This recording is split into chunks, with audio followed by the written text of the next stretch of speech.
Pencapaian Anies merupakan suatu hal yang sangat penting sebagai bentuk pertanggungjawabannya selama ia memimpin DKI Jakarta. Karya-karya pemerintahan Anies diantaranya mulai dari pembangunan sumur resapan, penyelenggaraan formula-formula hingga kebijakan terkait reklamasi. Namun, beberapa karya-karya Anies juga ada yang menuai kontroversi. Berikut beberapa prestasi Anies Baswedan selama menjadi Gubernur DKI.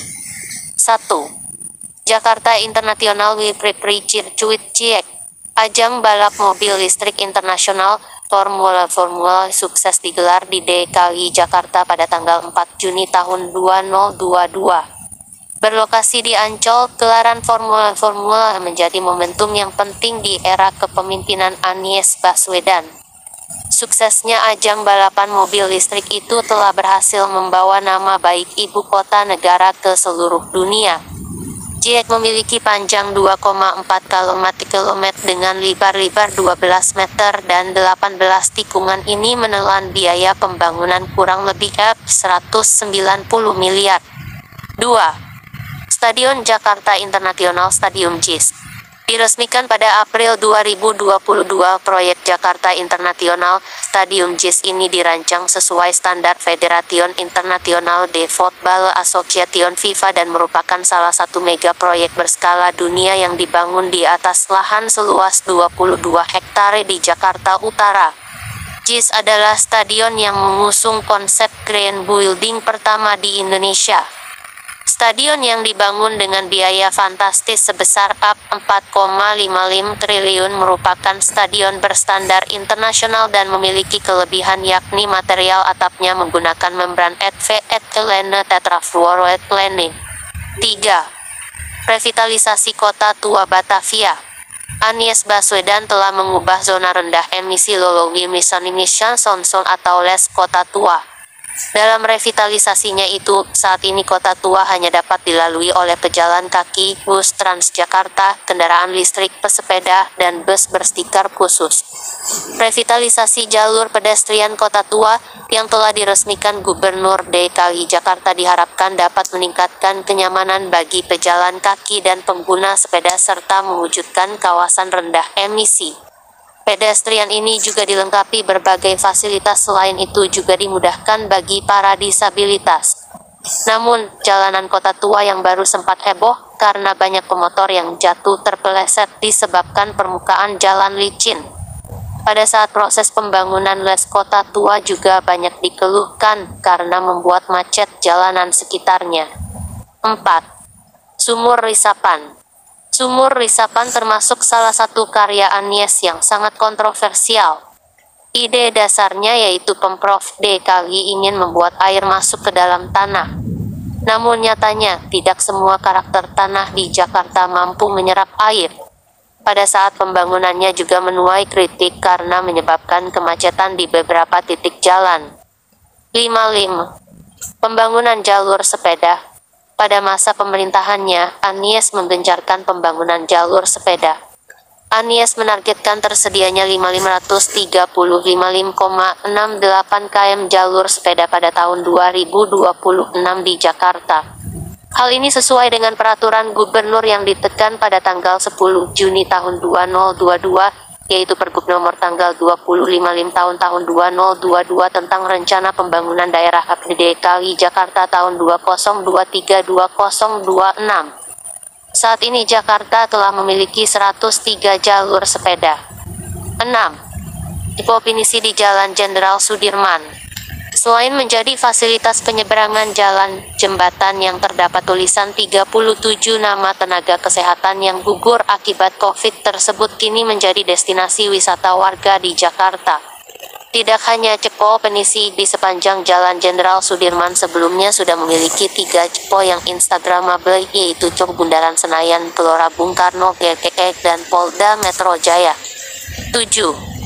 Aplikasi Jakarta Kini Jaki. Aplikasi Jaki diluncurkan ketika kasus COVID sedang merajalela. Dikhususkan hanya untuk warga Jakarta saja, Jaki merupakan pusat informasi penanganan COVID di ibu kota. Dalam forum bertajuk Urban 20 Talks Kota, Desa dan Pemuda di Era Digital yang digelar 24/2/2022, Anies membagikan pengalaman Pemprov DKI dalam mengelola digitalisasi layanan Jaki, terlebih pada keadaan pandemi COVID-19. Jaklingko. Prestasi Anies selanjutnya berkenaan dengan mobilitas Jakarta, yaitu integrasi transportasi. Dia membanggakan pencapaian tarif integrasi transportasi Jaklingko. Dengan Jaklingko, semua warga dapat menggunakan fasilitas kartu uang elektronik atau aplikasi Jaklingko untuk bertransaksi pada seluruh moda. Hal ini mengingat sebelumnya mereka harus butuh kartu-kartu berbeda untuk bisa mengakses transportasi yang berbeda. Tarif Jaklingko yakni maksimal Rp10.000 dengan tujuan kemana-mana saja. 9. Pelebaran trotoar. Revitalisasi trotoar di DKI Jakarta terus digencarkan di era Anies Baswedan. Hal ini dapat terlihat pada sejumlah ruas jalan trotoar kini sudah menjadi lebih lebar-lebar ketimbang sebelumnya. Meskipun sejumlah jalanan aspal menjadi agak sempit. Penataan trotoar juga dilengkapi berbagai fasilitas seperti JTV, Satpol PP, bahkan akan disediakan pelaga crossing. Hal ini juga mempermudah masyarakat naik bus Transjakarta, serta lat pada tempat yang telah disediakan pada beberapa sudut trotoar. 10. Gratiskan Perserikatan Bangsa-Bangsa di bawah R2 meter. Kebijakan ini telah tertuang dalam Peraturan Gubernur Nomor Tanggal 23 Tahun 2022 Kebijakan Penetapan dan Pembayaran Pajak Kera Bumi dan Bangunan Perdesaan dan Perkotaan sebagai upaya pemulihan ekonomi tahun 2022. Kebijakan yang disambut antusias warga ini ditujukan untuk mendorong pemulihan ekonomi di ibu kota dari tekanan pandemi. 11. Rumah DP 0. Rumah DP 0 menjadi salah satu program Anies yang menuai kontroversi. Pada masa kampanyenya, program tersebut direncanakan bagi masyarakat yang berpenghasilan rendah. Diketahui program itu hanya ditujukan bagi masyarakat yang berpenghasilan 15 juta per bulan. Namun, program tersebut hingga kini terus berusaha direalisasikan dan pada tanggal 21 September tahun 2022 lalu, Anies menyatakan sudah membangun sebanyak 332 unit hunian dengan skema DP 0. 12. Kampung Susun Akuarium.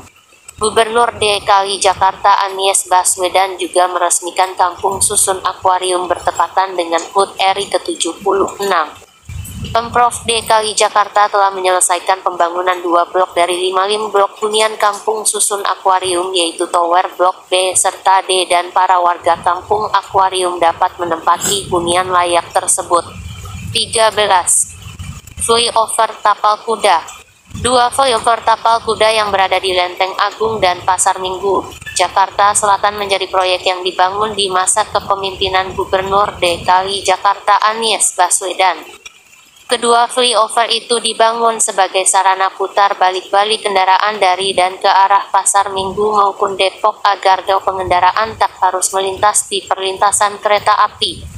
Selain itu, jalan layang ini juga dibangun untuk mengurai kemacetan di sepanjang Jalan Tanjung Barat Raya Jakarta Selatan. 14. Revitalisasi Simpang 55 Pasar Senen.